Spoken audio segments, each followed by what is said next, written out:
सहकार ये प्रस्तुति रखुचंती आम आखि लाखी जाउछि सेठी रास मंडप होब केवल सेतिक नुहे रास पंचाध्यायी पाठ हब जेउ रास पंचाध्यायी को उड़िया माटीर अनन्य सन्थ पंचसखा सारस्वत साधक अति बड़ी जगन्नाथ दास वर्णना करिसंती कपिलेश्वरपुर माटीर जोगजनमा जे उड़िया जाति पाई भागवत ग्रंथ रचना कले सेही भागवत ग्रंथ ये जातिर अस्मिता देखंतु नारायण को दर्शन करंतु शंख धरिचंती पद्म धरिचंती आउ शंख चक्र गदा पद्म को धारण करिछंती शंख चक्र गदा पद्म महाप्रभु धरिछंती आंट करी दुसह दुर्गति गह पीड़ा मान आउ के पो शिवे डरी महाप्रभु धरी थांतु आंट करी शंख चक्र गदा पद्म आपण जेबे आंट करी धरिबे ए उड़िया जाति उपरे दुख आसीबनी ए भारत वर्ष उपरे दुख आसीबनी भक्त मानंक भितरे दुख आसीबनी आपण दुख हारी आउ मु हेउची दुखी आपण हेउचंती ज्ञानपूर्ण कर्ता मु हेउची अज्ञानी अश्व माने सुसज्जित होइचंती एठी रास हेइतिला ये रासस्थली रे भक्त माने पालटी जाइथिले गोपी भाव एई गोपी पंच उप आपण मानंकर एई राहस पंचाध्यायी पाठ हुए एई श्रीक्षेत्रर एई पवित्र रासस्थली गुंडीचा घर रे केवल सेतिक नुहे यार नाम हेउची तिलक रास गोपी रास गोपी तिलक राहस भाव रे विदित हुए नाम हेउची प्रावृत रास आपण देखिथिबे शरत रास आपण देखिथिबे बसंत रास आपण देखिथिबे प्रावृत रास शरत रास बसंत रास आ प्रावृत रास ये रास कौन रस वैश प्रभु रसानंदो राधा सरसव पुरालिंगन सुखो जगन्नाथ स्वामी नयन पथगामी भव तुमे अद्वैत बादर मार्तंड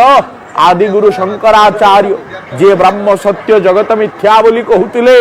से रासस्थली रे एई दिव्य स्थली रे श्रीक्षेत्र माटी रे भगवान को रस वैश प्रली उच्चारण कले रस शेखर बोली उच्चारण कले रसिकेन्द्र मौली बोली उच्चारण कले रस राज बोली उच्चारण कले कले केवल सेतिक नुहे ये गोपी तिलक रास अनुष्ठित हुए प्रावृत रास यार नाम हेउची गोपी तिलक रास शंकराचार्य कहिले आपण रस वैश प्रभु कहले सेतिक नुहे कहले केमिति ना ब्रह्म होई की आउ रास करूछंती परं ब्रह्मा पीड्य कुबलय दलत फुल्ल नयनो निवासी निराद्रौ निहित चरणानंत शिरसि रसानंदो राधा सरसव पुरा लिंगन सुखो जगन्नाथ स्वामी नयन पथगामी भव तुमे हे जगन्नाथ आपण रसानंद राधा रस रूपक आनंद रे राधा राणींकर सह जो रास करुछंती केवल गोपी को गोटिए कृष्ण को गोटिए जड़े जड़े कृष्ण पालटि जिबे जड़े जड़े गोपी पालटि जिबे सबु गोपी माने भक्त माने पालटि जिबे गोपी आउ भगवान जगन्नाथ पालटि जानती एठी कृष्ण मदन मोहन आसंती चलंती प्रतिमा रास मंडपरे रास अनुष्ठित हुए निराकार ब्रह्मा होई सर्व पूज्य उत्पल दल नयन सजनी गो नीलगिरिवासिंकित अन सजनी गो नीलगिरिवासी अनंतंकर शिरे स्थापित प्रभु चरण क्लेद कालीमा जहाँ किसी रही असुविधा ताकू से दूर करती आपण मान समस्ते जानती ये सुदर्शन ये दयिता मानकर स्कंधावलंबन पूर्वक दयिता मानकर स्कंधरे से बाहित होइके आसुचंती एवं सुंदर भावरे तांकर से जो फूल टोपर सोई नवजौवनत्व प्राप्त हई मुठे कण खाइचंती कि न खाइचंती ऐ आषाढ़ शुक्ल द्वितीया तिथि पुष्या नक्षत्र युक्तरे तांकर रसिक डोरी आज खोली जाइछि आज आसुचंती मेघ आडंबर गति आदम आसुचंती हे संसार दुख नाशक हे ज्ञानप्रद हे पापी दुःखदायक आंभे माने आपणंकु आपणंकर तेजमय दीप्ति कांति हे बलभद्र हे बड़ ठाकुर मणिमा अज्ञान अहंकार आंभ मानंकर प्रधान सत्य अज्ञा काम क्रोध मानंकु सतज्ञान प्रदान करी विनाश करंतु बड़ ठाकुर शांत सौम्य मूर्ति बलदेव निर्विकार आनंद कंदा कनक तनुधरा सर्व सौभाग्य रूपा देही में भुक्ति मुक्ति हरिपद जुगले जोग माया स्मरामि एवं से ही महामाया स्वयं जोग माया दैवी हेसा गुणमयी मम माया दूरत्यया मामेव जे प्रपद्यन्ते माया मेताम तरंतीते से जो देवी सुभद्रा से सुभद्रा महामाई वर्तमान गति करी आसुचंती घोष घंटुआ मानकर अपूर्व घंटनाद भितर आपण माने देखुचंती जे सुंदर श्रीमंदिर प्रकंपित होई उठुची प्रकंपित हेउची श्रीमंदिर प्रकंपित हेउची भक्त कालिया शांत नीलाचल श्री नीलाचल नाथ प्रभु भुवन पालक तुमरी भियान रथ तुमे ही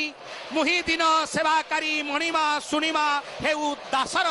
देखंतु देखंतु हे जगन्नाथ प्रेमी भक्तगण माने हे विश्ववासी देखंतु एपटे कालिया शांत मुह टिके काई सुखी जाइछि कि तमर कौन हेइछि तमर म तमको लोक के डाकु नांती कि हये केते लोक तो तमको डाकुचंती श्रीअंगरे पाटह राशि बंधी छंती कसी कसी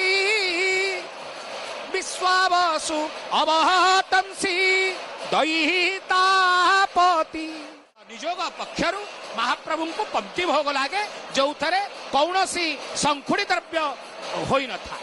एपटे महाप्रभुंकर दर्शन पाई समस्त अनेचंती आज सिंह द्वार वक्ष कि शोभा पाउछि देख अरे देख देख किए आसुची किमिति नाट लगई आसुचंती छत्रं चावरयम श्वेत छत्र कृष्ण छत्र चंद्र दिवसर प्रतीक रात्रिर प्रतीक दिन राति से जगन्नाथ जगतर नाथ से दृष्टि ही आमर दरकार केवल आपण आमको देखी दियो आमे देखिबा दरकार नहीं महाप्रभु ए दारु देवता समग्र राज्य कली काल रे दारवी तनु धारण करी काल काल जुग जुग धरी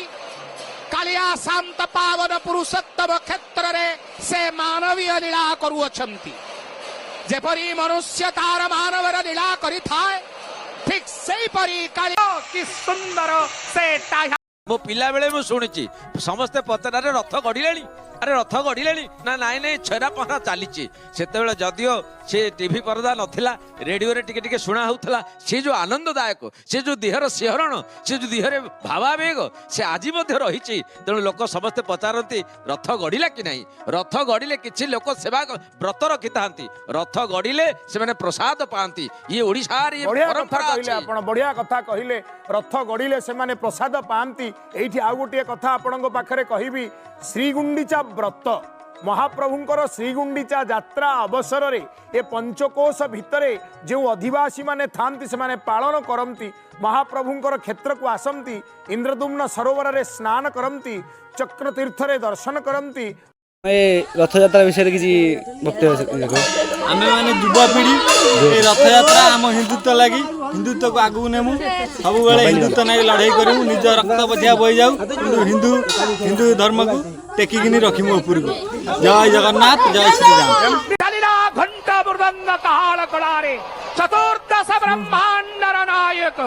स्वयं घर घर घर नादरे